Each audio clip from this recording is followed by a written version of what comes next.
Kelly Ann here, and it's like 46 degrees today in Connecticut, and I just got outside. Those of you that believe in animal medicine, I was walking towards the path and a hawk flew across, and so I'm bringing this information to you with the support of some hawk medicine. And so as I share this information, I want you to keep in mind that there may be a part of your mind or ego or fear or past trauma that is not going to want to take this information in.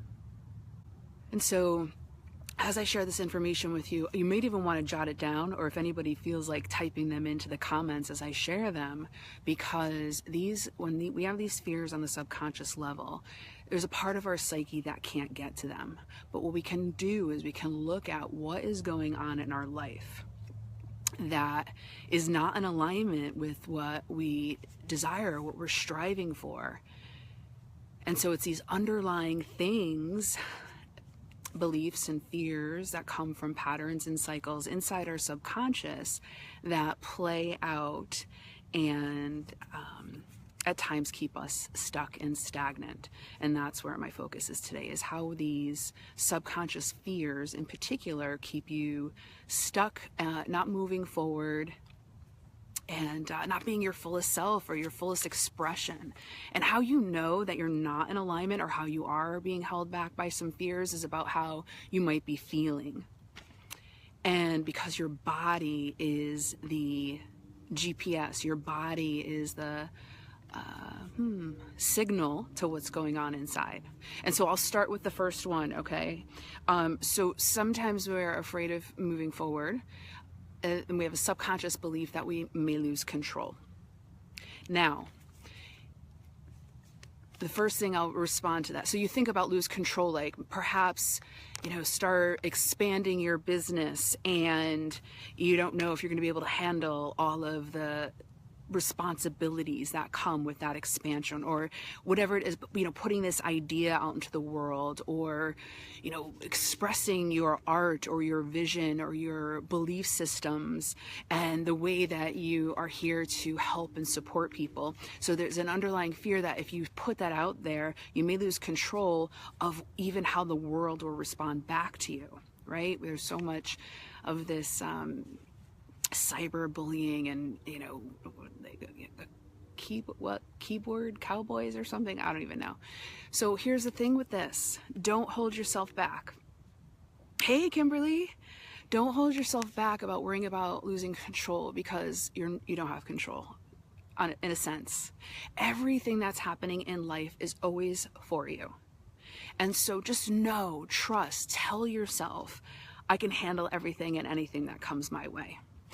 This fear of losing control is just a part of your smallness that wants to stay inside the comfort zone. Okay, I actually made 5 here and I made notes.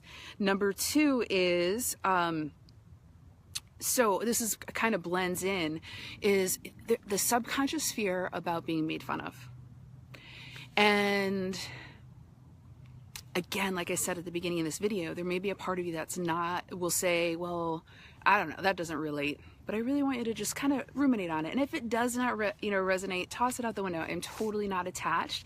I'm just really encouraging you to let this slowly just ruminate and see what comes to the surface for you. Because these fears, these subconscious fears, actually think that they're supporting us by keeping us small and safe. So this number 2 here is fear of being made fun of.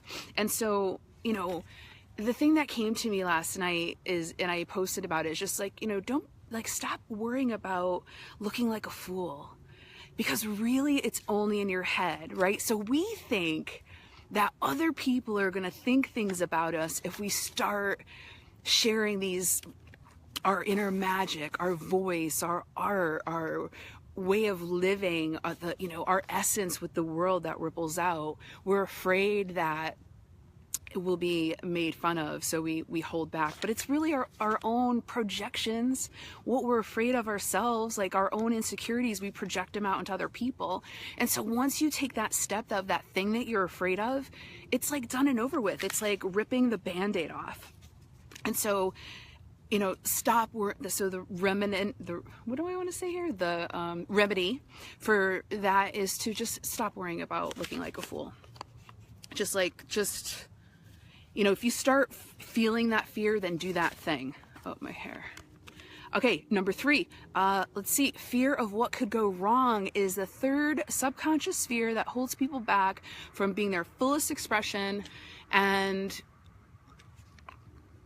that's the thing, is like when our brain is trying to take control of things, right? So our brain was, designed to solve problems, right? So naturally, if you're looking at what could go wrong, your brain is going to continue to generate those thoughts and look for solutions.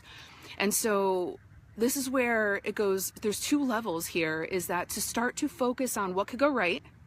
What could go right as I'm living my full out self and being my fullest expression and, you know, sharing my craft with the world? What could go right about that?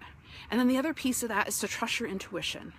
Trust your gut instinct. Trust that where you're being led, what's stirring inside you is exactly what you're meant to be following and allowing to express through you. Okay, fear that you won't get what you want. Hey, Karina. So the subconscious fear that holds you back from being your fullest expression is that you're afraid that you won't get what you want, so then you don't even go for it. And okay, there's 2 parts to this. So 1, you don't go for it, and 2, you don't even ask for it. You're not even clear about what you want because you're afraid that you're not going to get it. So if you don't ask for it, if you don't put it out into the world, if you don't create a vision around it, if you don't get in touch with how it feels to even have it, it can never come, right? And then you don't have to feel the feeling of not getting it. Does that make sense? That's like, oh, this is what I'm talking about. Unfuck your mind. But this is what the subconscious does.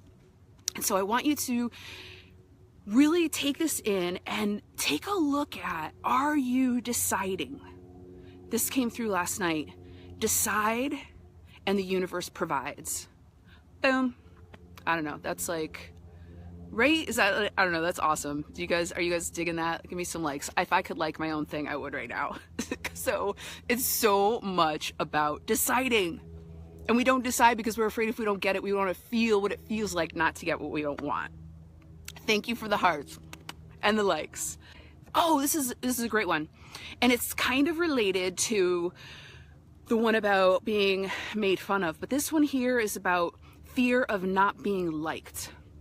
Now, everybody wants to be liked. Everybody, wants to be the nice guy and don't want to stir the pot or rock the apple cart, right? But you, the pioneers, the change makers, the freaking badass, like, magicians and artists who are here to express yourself and create a ripple change in the whole world.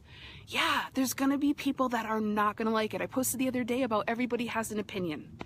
And so they're going to have what they want. And so when you're secure within yourself, what anybody has to think doesn't matter. Now, the thing is that this fear, right, of not being liked has you attached to outside sources for your success or for your, lovability or worthiness. So it all depends how many people show up on Facebook Live or how many people like my post or who showed up on my workshop or who didn't, right?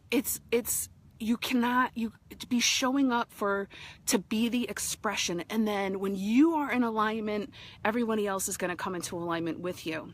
So don't attach to the outcome because anything that's happening outside of you could go away, right? You don't want to have how you feel about yourself, the decisions you make about expressing who you are attached to anything outside of you.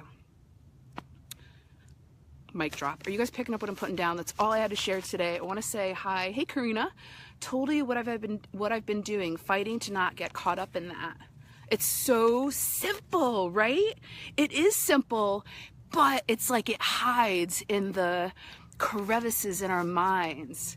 And this is the juiciness that I love to get into, because I see it so clearly for everybody, and in the ways that, you know, where you protect yourself from yourself. And I'm smiling because it's liberating. It's liberating when you get to understand how your mind is working and how to create that 180 shift, right? And be more aligned with what it is that is like churning inside of you and wants to like birth through you. Kimberly says there should be a fire emojis. Isn't there a fire emoji? Am I reading this right? Hey, Christina Marie. Mic drop. Thank you, Alicia, of course. That's all I had to lay down right now. I'm going to actually run into the woods. Unless you guys have anything else, you have questions, you have anything to add. You know, if you watch this later on, or if you watch it again, and, you know, something comes through for you that was an aha moment, please come back or share this video. You know, this time we are moving in. We are actually really in some amazing energy and manifestation and alignment. And I actually wrote a blog this morning about this amazing experience of energy alchemy that it came through so beautifully in words. You know, it's a beautiful experience. So I'll be blogging about that later. You're more powerful to be the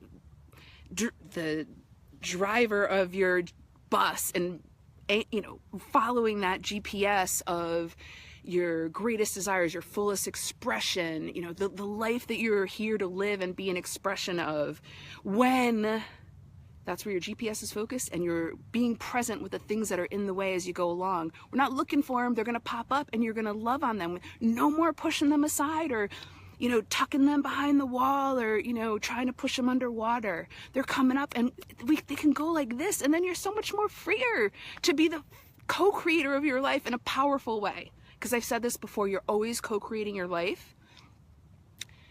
When you're coming from a powerful, empowered space, so knowing who you are in this deep relationship with yourself, being in touch with how you can alchemize your own energy field. Life is synchronicity and flow and really, you know, inner peace, because you're not getting knocked off left and right with the, you know, emotional waves, because, you know, it's about, you know, dusting it out as it pops up, clearing out those dust bunnies. All right, Wendy Jean, thanks for popping in. Thanks for watching, guys. Thanks for sharing. Thanks for your comments and interaction. Lots of love to you. Yes, Karina, right. Don't attach your value to anything outside of yourself. That was a big life lesson for me, and through my paths of letting things go along my journey, you know, that's what brought me back to me. And guess what? I've always got me. I'm always here, and you're always you, and that's what it boils down to. Oh, Karina, thank you. Karina says, I am radiating such awesome, beautiful energy. I'm feeling it, and definitely glowing. Yeah, it's been pretty magical. Thanks, guys. See you soon.